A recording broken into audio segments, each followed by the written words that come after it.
मु Kumudmala Mohanty director modern English school. प्रथमे मु मोर प्रत्येक शिक्षक गोष्ठी को आजिर ए पवित्र दिन में समस्त मोर आंतरिक शुभेच्छा। ये जो दिवसटी प्रकृत रे आम प्रत्येक शिक्षक जीवन रे एक अति गुरुत्वपूर्ण दिवस। कारण अंततः यही दिनटारे समस्ते निज निजर शिक्षक गुरु कहतु समस्त को प्राय सम्मान देवाई बाध्य होती।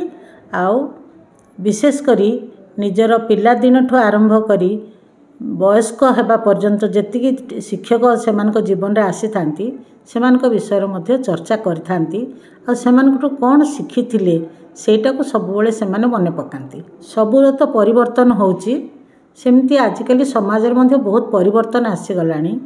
आउ विशेषकर एटा कौनसी शिक्षक किंबा कौनसी छात्र छात्री मानकर दोष नुह, एटा परिवेश होची दोष।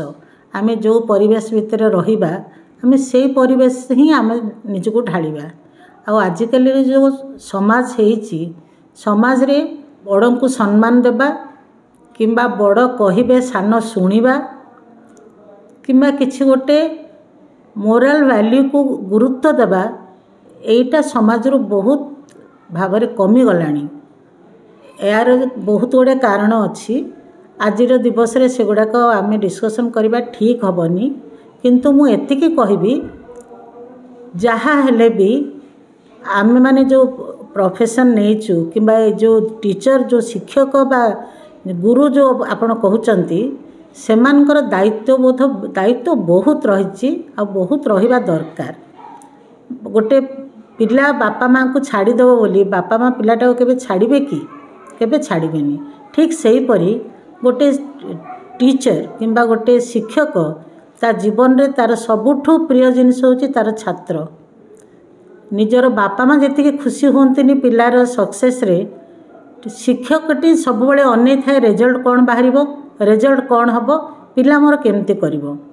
आउ जदि कौनसी गोटे मीटिंग रे बसंतु आपण केवल जदि चीफ गेस्ट कौनसी बहुत उच्चपदस्थ कर्मचारी किंबा मंत्री हुंतु कि जंत्री हुंतु कि जी हुंतु सामने जदि शिक्षक बसचंती से जड़े व्यक्तिंकर ही केवल साहस थिबो ना धरी डाकिया पाई जे स्टेज उपरे किए बसचंती केवल तार छात्रर ना धरिकी यही जो जिनिसटा ये संपर्कटा आउ रहीनी से आज आमर ए प्रकार दुर्दशा होती।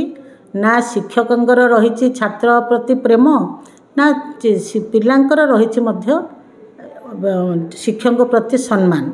आउ ए दुईटा पाई समस्त को मु क्षमा मागी भी कहूची जे पितामातांकर कंट्रीब्यूशनटा सबुठु बेसी रहिबा दरकार। आमे जानिचु आम शिक्षक आगे वर्तमान सुधा ठिया ही कथा हेबार साहस आमर नाही। आम पिला थिला बेले आम घर को जदि आमर गुरुजी आसुथिले कि गुरुमा आसुथिले आमर बापा माँ माने आमको कहूथिले जा पाद छुई प्रणाम कर कहवा सांगे सांगे से कामटा आमे करूथुलु। आजिकाली बाबा नमस्कार हो बोली तो चारिथर कहला परे मध्य पिला माने रिलेक्टेंट होचंदी। कारण से माने भी निजे समाज रो एटा शिखु नांती। समाज रो जो प्रकार भीतर इन्फ्लुएंस भीतर से माने रहउचंती से माने सेही पर ही काम करचंती। सेथि पे आजिर ए पवित्र दिवस रे मु गोटे शिक्षक हिसाब रे प्रत्येक शिक्षक को प्रत्येक बापा माँ को गोटे मात्र अनुरोध करी जे आपण माने निजर जेते असुविधा हेले सुद्धा आपण निज पिलांक पाखरे किछि समय बितांतु समय दियंतु आपण पिला दिनर कथा कहंतु आपणकर निज गाँर अनुभूति कहंतु। आउ सेगुड़ा को शुणिकी से माने भी खुशी हेबे आउ से माने भी जानबे जे आपण माने को प्रकार परिस्थिति आसिक आज ये पहुँची। आउ विशेष करी गप माध्यम रे हो कौन सी भ्रमण स्थान को नेबा उद्देश्य हो पिकनिक हो जेकोसी स्थान को लेकिन जातु पिलांक सांगरे गोटे मोराल वैल्यू शिखातु। आमे केते जण बापा माँ कहीचे जे राम भली आमे ସନ୍ତାନଟେ ପାଇବା ଦରକାର। ଆମେ ଯଦି ରାମ ଭଳି ସନ୍ତାନଟେ ପାଇବା ଦରକାର, ସେମିତି ଦଶରଥ ଭଳି ସ୍ନେହ କରିବା ଉଚିତ କି ନାହିଁ? ଆଉ ସେଇ ସବୁ ଦୃଷ୍ଟିରୁ ଆମେ ଦେଖିବା, ଯଦି ଆମେ ପିଲାଙ୍କ ମନରେ ମୋରାଲ ଭ୍ୟାଲ୍ୟୁସ୍ ଦେବା ପିଲାଟି ଦିନରୁ, ତାହେଲେ ପିଲା ଗୋଟେ ନିଶ୍ଚିତ ଭାବରେ ଗୋଟେ ଭଲ ମଣିଷ ହେଇ ବାହାରିବ। ବାପା ମାଆଙ୍କୁ ବି ସମ୍ମାନ ଦେବ, ଶିକ୍ଷକକୁ ବି ସମ୍ମାନ ଦେବ, ଆଉ ନିଶ୍ଚିତ ଭାବରେ ଏଇ ଯେଉଁ ପିତା ମାତା ଗୁରୁ ଏଇ ତିନି ଜଣଙ୍କର ଯେଉଁ ଆଶୀର୍ବାଦ ତା ପାଇଁ ଗୋଟେ ଢାଲ ସ୍ୱରୂପ କାମ କରିବ ତା ଜୀବନରେ। ଆଉ ସେ ଯେଉଁ ଢାଲ ତାକୁ ପ୍ରତ୍ୟେକ ବିପଦ ଆପଦରେ ସବୁବେଳେ ତାକୁ ରକ୍ଷା କରିବ। ଆଉ ସେ ଗୋଟେ ସୁନାଗରିକ ହେଇକି ନିଶ୍ଚୟ ସମାଜର ଉନ୍ନତି କରିବ। ପ୍ରତ୍ୟେକ ଶିକ୍ଷକଙ୍କୁ କହିବି, ପ୍ରତ୍ୟେକ ଶିକ୍ଷକ ଗୋଟେ ଗୋଟେ ମାଳି ହେବା ଉଚିତ। କାହିଁକି? ଗୋଟେ ଚାରାଟିକୁ ଗୋଟେ ମାଳି ଯେମିତି ଯତ୍ନ କରି ନେଇ ତାକୁ ଗୋଟେ ବୃକ୍ଷରେ ପରିଣତ କରୁଛି, ଠିକ୍ ସେମିତି ଆମର ଯେଉଁ ସ୍କୁଲ ରୂପକ ଯେଉଁ ଏ ବଗିଚା ଅଛି, ଏ ବଗିଚାରେ ଆମ ହାତରେ ଗୁଡ଼ାଏ ଚାରା ଅଛନ୍ତି। ସେଇ ଚାରାମାନଙ୍କୁ ଯଦି ଆମର ପ୍ରତ୍ୟେକ ଶିକ୍ଷକମାନେ ସେମାନଙ୍କର ସ୍ନେହ, ଆଦର, ବିଦ୍ୟା, ବୁଦ୍ଧି, ସେମାନଙ୍କର ସବୁଯାକ ତାଙ୍କୁ ଦାନ କରି, ତାଙ୍କୁ ଉଚିତ ଶିକ୍ଷା ଦେଇ ସେମାନଙ୍କୁ ଯଦି ଭଲ ରୂପରେ ଗଢ଼ି ପାରିବେ, ତାହେଲେ ନିଶ୍ଚିତ ଭାବରେ ସେଇ ଯେଉଁ ଛୋଟ ଛୋଟ ଚାରା ଗୁଡ଼ାକ ଆଜି ଅଛନ୍ତି, ସେମାନେ ସମାଜରେ ଗୋଟେ ଗୋଟେ ବିଶାଳ ବୃକ୍ଷ ହେଇକି ଠିଆ ହେବେ।